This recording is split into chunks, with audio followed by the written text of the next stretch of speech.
Hi all, welcome to another video of compressible fluid flow video lecture series. In the last class, we have discussed in detail about infinitesimal pressure waves, which are also known as sound waves. And we have discussed about the propagation of sound waves in a compressible fluid flow medium in the last class. Now in this class, we are interested in classifying the compressible fluid flow into different types on the basis of a number, which is called Mach number. Now before going into the details of Mach number, let us recall a number called Reynolds number. We have studied about this number, which is called as Reynolds number in our third semester, the subject called Mechanics of Fluids.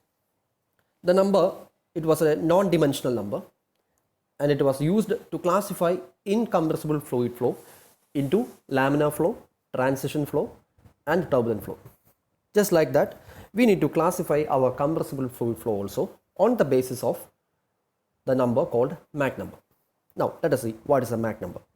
The definition of the Mach number is like this. Mach number, capital M, denoted by capital M, of a moving object like an aircraft, is the ratio of its velocity and the velocity of the sound in the medium into which it is moving.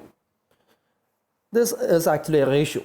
Mach number is considered to be a ratio, and in the numerator part, we have the velocity of the moving object like an aircraft, and in the denominator we have the velocity of the sound in the medium. Okay, this is a general statement. Now, to be specific, when we are considering a flowing fluid like a compressible fluid flow, it will be the ratio of the velocity of the fluid and the velocity of the sound at the prevailing temperature. That means in the numerator we will be having fluid velocity, and in the denominator we will be having the sound velocity at the prevailing temperature. Now, what is the meaning of this prevailing temperature? That can be explained on the basis of the equation that we have derived in the last class. The equation was like this: A is equal to root of gamma RT. A is the sound velocity, T is the temperature. And from that equation, we can say that A, which is the sound velocity, it is directly proportional to root of T. That means whenever temperature changes, our velocity of sound will also change. Okay, so velocity of sound will depend upon the prevailing temperature. Now, the general expression for Mach number: m square is equal to inertia force by elastic force. This is coming from the expression m is equal to root of inertia force by elastic force. If you remember correctly, you have studied this equation also in mechanics of fluids.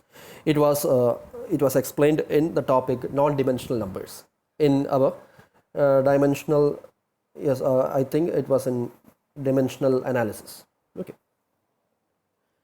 And for inertia force, we can give the expression rho a v square. So instead of v, we will be giving c as a fluid velocity. Therefore, it is rho a c square. And elastic force is k into a, where k is the bulk modulus of elasticity. Now, k and a are related by this expression. A is equal to root of k by rho. We have derived it in the last class. Therefore, for k, we can write it in terms of density and sound velocity. So rho a square for elastic force. Substituting in the general expression, we will get m square is equal to rho a c square divided by rho a square. Cancelling density and area, we will get m square is equal to c by a whole square, which will give the important relation, which is m is equal to c by a. This is a general expression. More important equation. We can use this equation for our compressible fluid flow analysis. We can use this equation for distinguishing between different types of compressible fluid flows. We can use this to find other different important values. Okay, so this is a more presentable, this equation is more in a presentable manner. Okay, c by a, where c is the fluid velocity and a is the sound velocity at the prevailing temperature. Now, coming to Mach angle, before going into the details of the Mach angle, we are going to classify our fluid flow on the basis of Mach number. So, as a general case, we have discussed this in our first class. If the Mach number is less than 0.3, if the Mach number is less than 0.3, we will consider the fluid flow to be incompressible. Even though if it is a gas flow, even though if it is a compressible fluid flow, when its velocity is very, very small, that means if its Mach number is less than 0.3, we will consider that fluid flow to be incompressible. Okay, so this value is considered to be a limit. And if the Mach number is greater than 0.3, it will be considered as a compressible fluid flow. Okay. So we can use the Mach number to classify our compressible fluid flows. On the basis of that, we will be first studying about incompressible fluid flow. Incompressible fluid flow. In this case, just like we have discussed now, the Mach number value will be less than 0.3. But here we are considering, for an example, we are considering the Mach number to be equal to 0. And Mach number is equal to C by A. Instead of C, here the notation is U. So U and C are same. U by A is equal to 0, approximately equal to 0. That means Mach number equal to 0. Now, we can see a diagram here. In this diagram, it is actually the different wave fronts are shown here. So wave fronts means it is a moving wave. For example, sound wave. Sound waves will be in this form. The actual shape of wavefront is spherical shape. Each wavefront will be spherical in shape. But for the sake of simplicity, we have shown circles here, and each circle will represent a wavefront. In real case, there will be infinite number of wavefronts from a source of disturbance. Here S, point S represents the present position of the source of disturbance, and from this source of disturbance, multiple number of wavefronts will be developing. Okay, but here also, for the sake of simplicity, we are considering only 3 wavefronts on the basis of the time when it was generated. So before 1 second, before 2 seconds, and before 3 seconds for waves 1, 2 and 3 respectively. That means before 1 second, a wave was developed from this source of disturbance. Now after passing 1 second, the size of the wave has increased up to this much. Okay, and before 2 seconds, a wave was developed from the source of disturbance, and after 2 seconds, its size was developed to this size. Okay, this much it has developed from the source of disturbance. Likewise, before 3 seconds, a wave was developed, and after 3 seconds, the wave has increased its size up to this much. Okay, so these three waves have a common source of disturbance S, and here we are considering incompressible fluid flow. Therefore, the velocity of this source of disturbance is approximately equal to 0. Even though its direction U is shown here, it is not moving, it is stationary. Therefore, all the spherical wavefronts will be concentric in nature.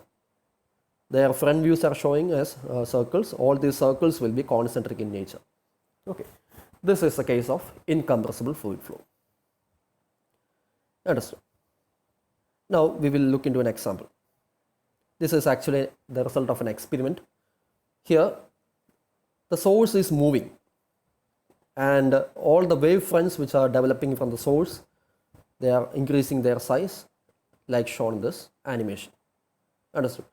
Now, what happens if the source is not moving? If the source is not moving, we will get our circles like this, concentric in nature. They will be concentric in nature. Now, this is an example of supersonic flow. In the case of supersonic flow, the Mach number will be greater than 1. So here, the Mach number value is 1.4 times the speed of the sound. Okay, that means Mach number is greater than 1. Now we will consider the second case. We will consider the diagram also. In this case, when directly comparing to the incompressible fluid flow, here the Mach number is 0.5, which means our ratio, that means C by A ratio, is actually 0.5. So that means the velocity of the fluid flow is half the velocity of the sound. That's why the Mach number is equal to 0.5. So we need to consider the movement of the source. So we cannot consider the source of disturbance to be stationary in this case. It will be moving. Okay, that's why here the circles are not concentric in nature. So let us check whether all the conditions of the wavefronts. So here also we will consider the wavefronts which are developed before 1 second, 2 second and 3 second. So before 1 second, the source of disturbance was developed from point 1. It was developed from point 1, and after 1 second it has increased its size up to this much.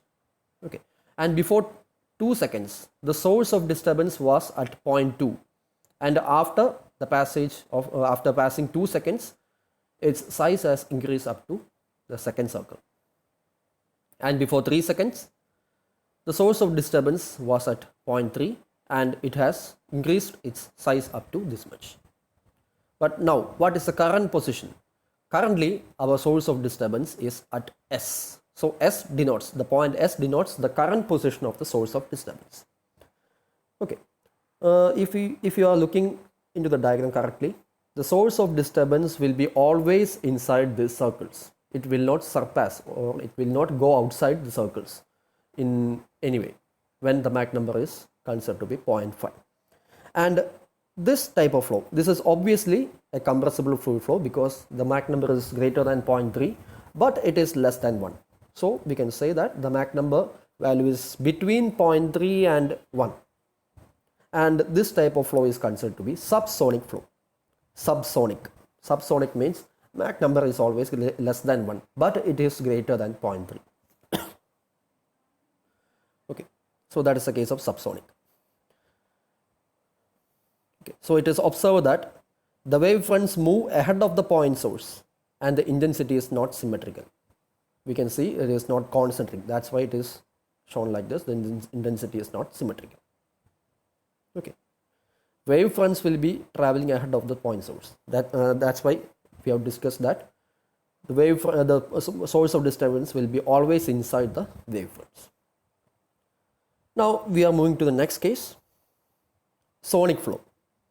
In this case, in the case of sonic flow, we will be having Mach number is equal to 1.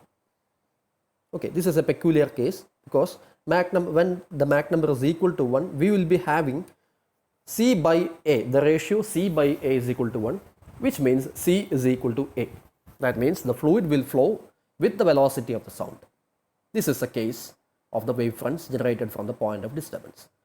Now, let us consider again the different types of wave fronts, just like we have done before. We will consider 3 wave fronts: before 1 second, before 2 seconds, and before 3 seconds. And here the point is our source of disturbance will be moving at a velocity equal to the sound velocity. Therefore, the Mach number equal to 1. Now, let us look into the wavefront 1. Before 1 second, the wavefront was generated from the point 1, and after 1 second, it has become larger up to this much. Okay, and before 2 seconds, the wavefront was generated at the point 2, and after the passage of 2 seconds, it has become larger up to this much. Same like in the case of wavefront 3. But when comparing to the previous case, we can see that the wavefronts always exist at the present position of the point source and cannot move ahead of it. That means the point source, we can see the point source here, the point source will be common to all the wavefronts. So the wavefronts will be, the common point for all the wavefronts will be our source of disturbance. Even if the source of disturbance is moving with a velocity u is equal to a, it will be touching all the wavefronts. So the wavefronts cannot move ahead of the point of disturbance, or we can say that wavefronts or the point of disturbance will be moving together because both have same velocity, u is equal to a. Therefore, we can classify 2 regions on this basis. One region is a zone of silence, and one region is zone of action. Zone of action means the zone lying on the zone of action means the zone on the right of the wavefront, where we can experience these waves. If we are inside these waves, which means we are on the right side of this line, we will be inside these waves and we can hear the sound. But if we are on the left side of this line shown here, we cannot hear any sound because we are not inside any of these wavefronts.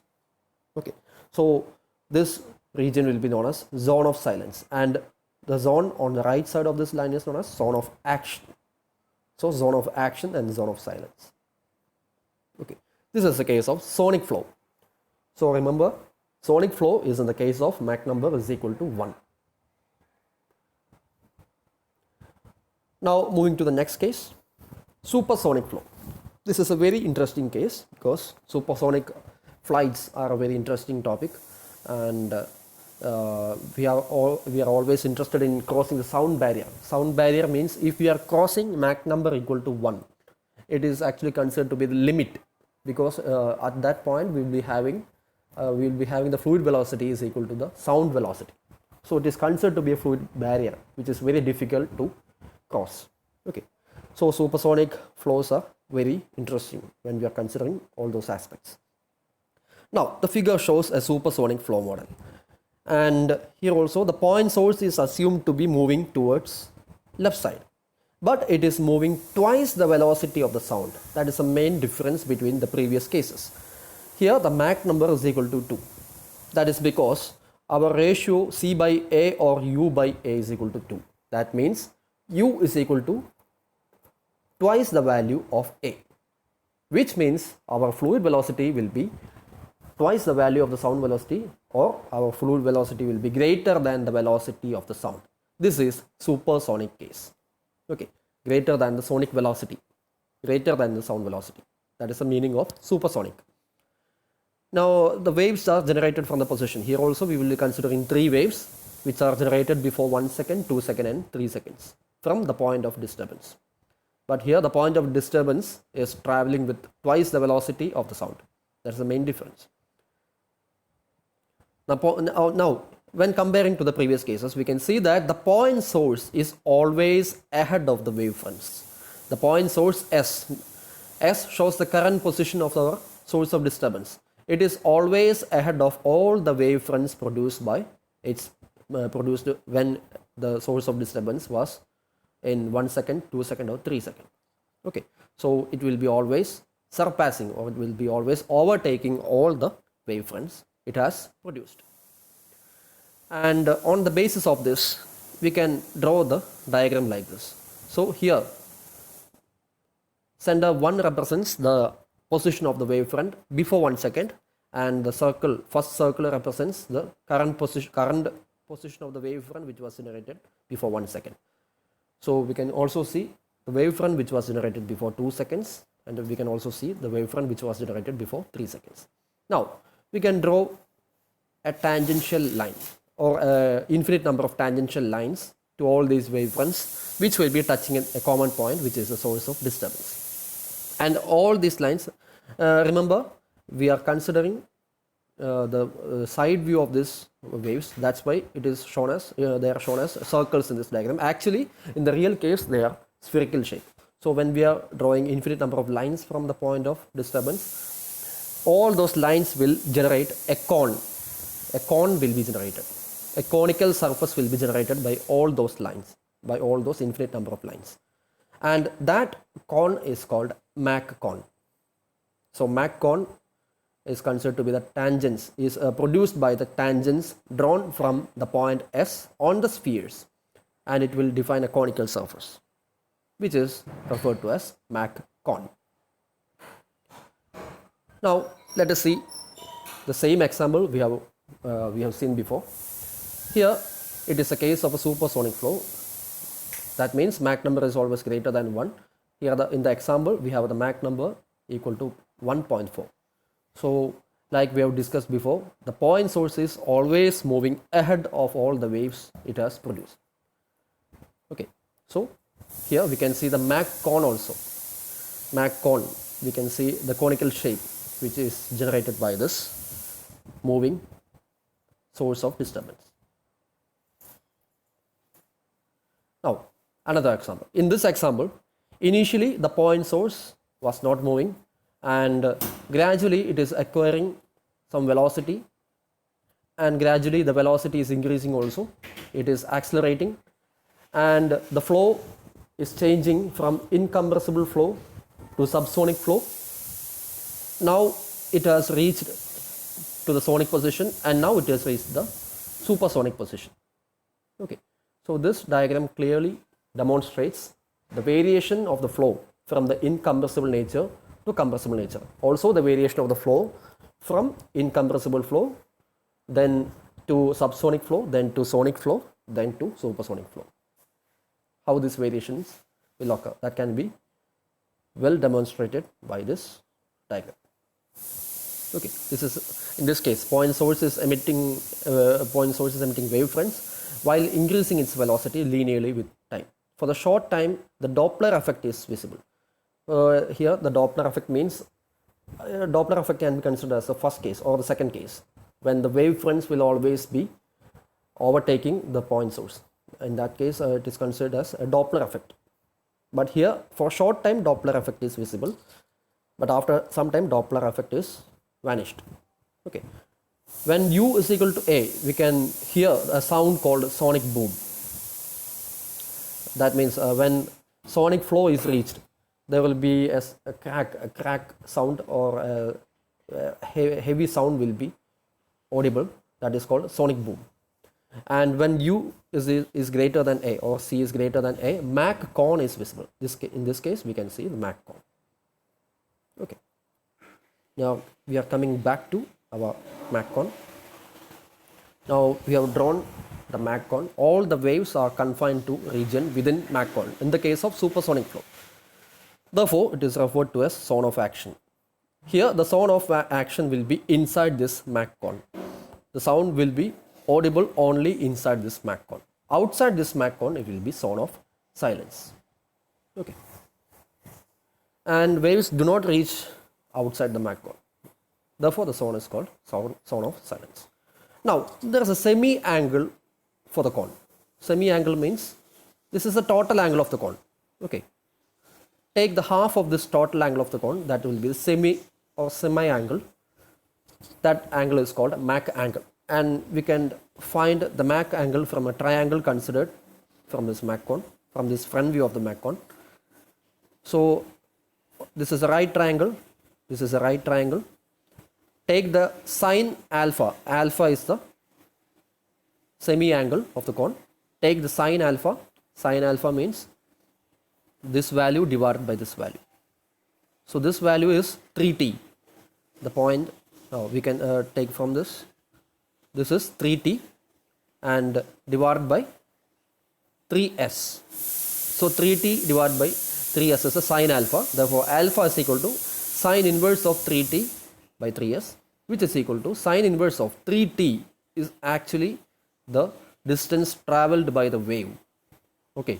Distance traveled by the wave can be found by wave velocity A into time. So AT is the distance traveled by the wave, and divided by 3t is the distance traveled by the source of disturbance.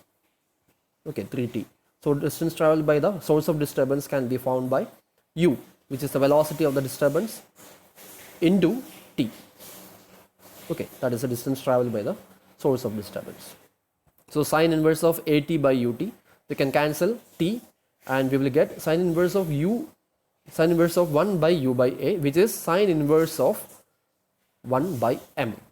This is the equation for our semi-angle of the cone, which is called Mach angle. Okay, this is a very important equation. Now next topic is sonic boom, which is closely related with this Mach cone, and we will be discussing about sonic boom in the next class. Thank you.